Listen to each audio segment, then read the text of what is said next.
Assalamualaikum warahmatullahi wabarakatuh. Sebelum kita mulai pelajaran pada pagi hari ini, marilah kita membaca doa sebelum belajar terlebih dahulu. Menurut agama dan kepercayaan kita masing-masing, berdoa dipersilahkan.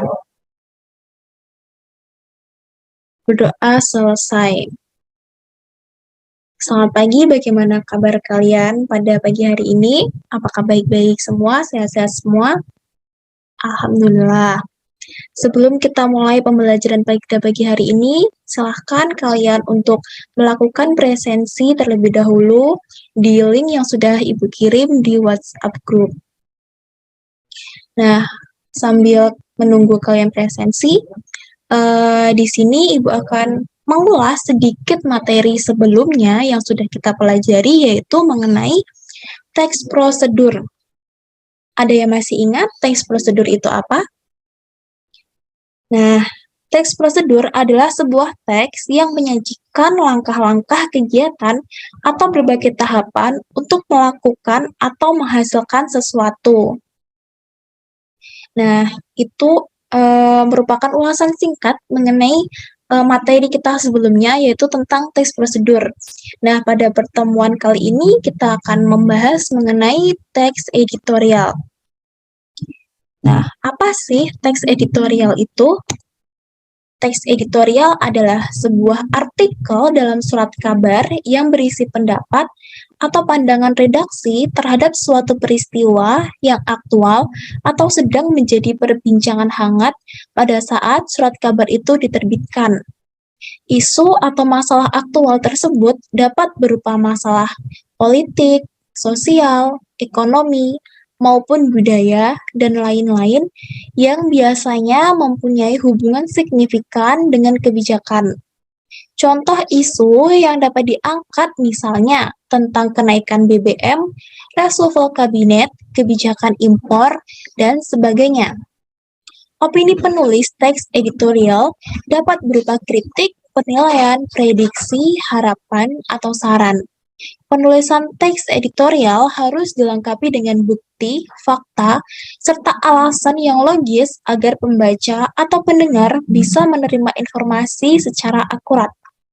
Nah, berdasarkan pernyataan tersebut, dapat kita simpulkan bahwa teks editorial itu adalah sebuah artikel yang terdapat dalam surat kabar yang berisi tentang pendapat atau pandangan redaksi terhadap suatu peristiwa yang aktual atau sedang menjadi perbincangan hangat.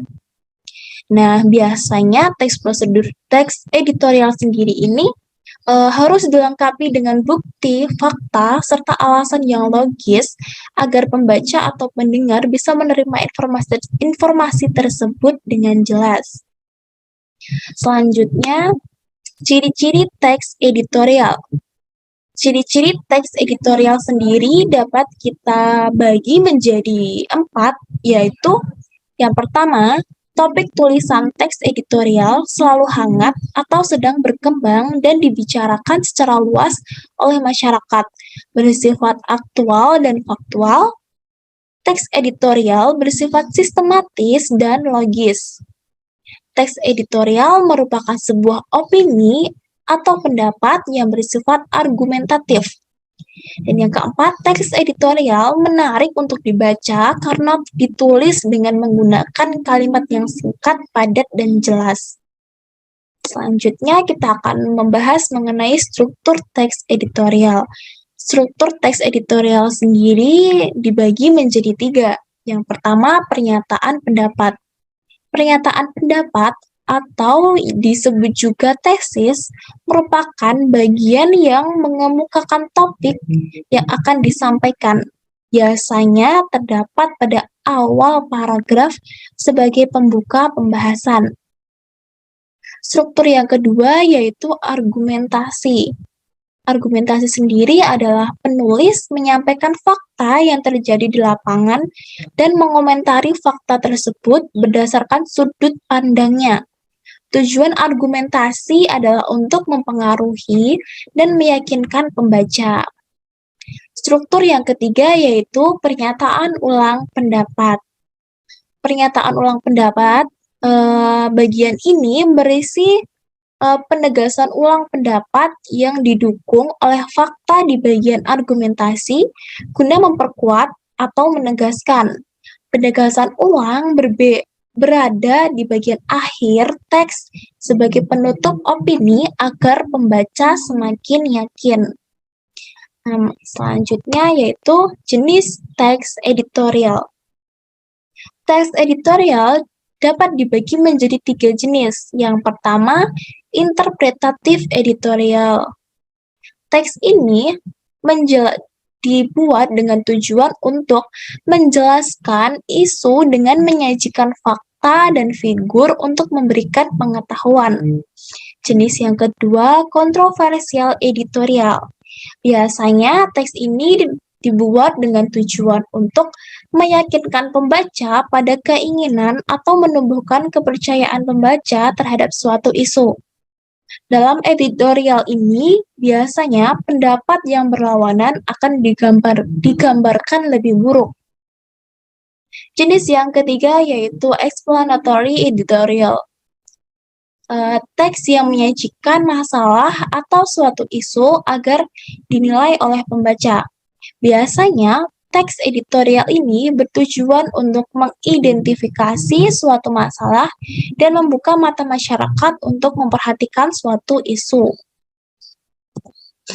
Nah, berikut merupakan contoh teks editorial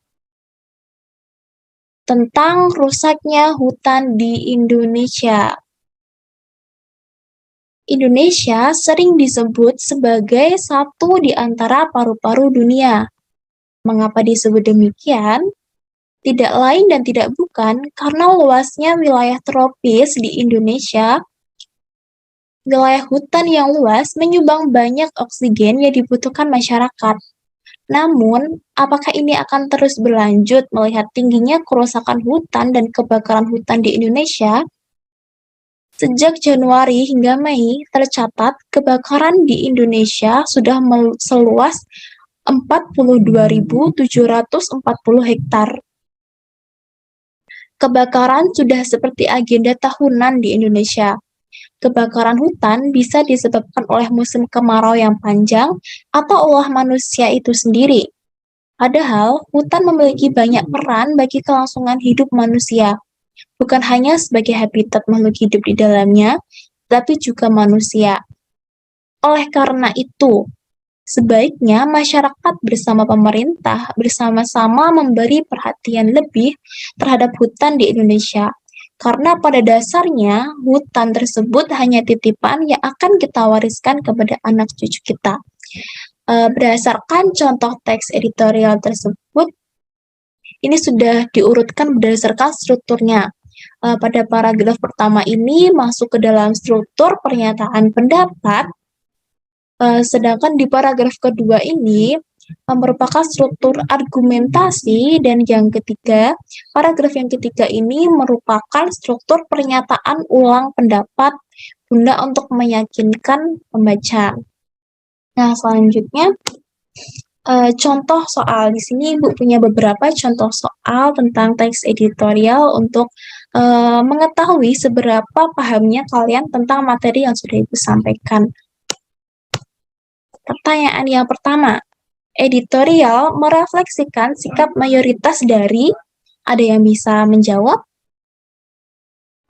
Nah, baik, Vita, bagus sekali.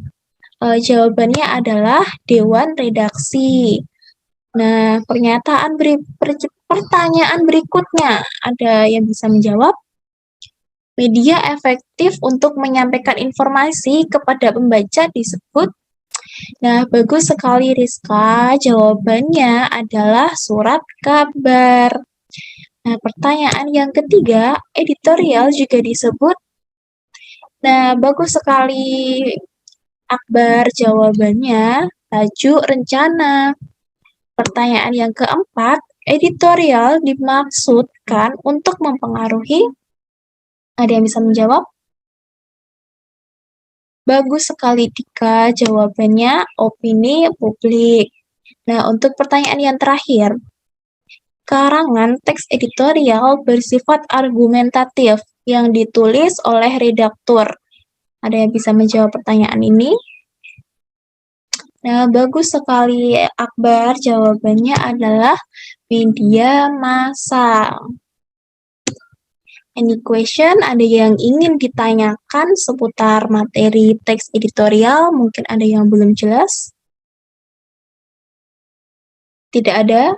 Mungkin belum terfikirkan ya mau bertanya tentang apa? Mungkin sudah cukup jelas. Nanti jika ada sesuatu yang ingin ditanyakan, bisa ditanyakan melalui WhatsApp group. Nah, selanjutnya kesimpulan dari materi kita pada pagi hari ini yaitu teks editorial adalah teks yang berisi pendapat pribadi seseorang terhadap suatu isu atau masalah aktual. Isu tersebut meliputi masalah politik, sosial, ataupun masalah ekonomi yang memiliki hubungan secara signifikan dengan politik. Isu atau masalah tersebut merupakan fakta yang dapat dibuktikan kebenarannya. Nah, begitulah merupakan kesimpulan dari materi kita pada pagi hari ini. Jika tidak ada yang ingin ditanyakan, Ibu akan memberikan penugasan sebagai penilaian seberapa paham kalian tentang materi teks editorial ini. Tugasnya yaitu silakan kalian membuat contoh teks editorial sederhana yang sesuai dengan strukturnya.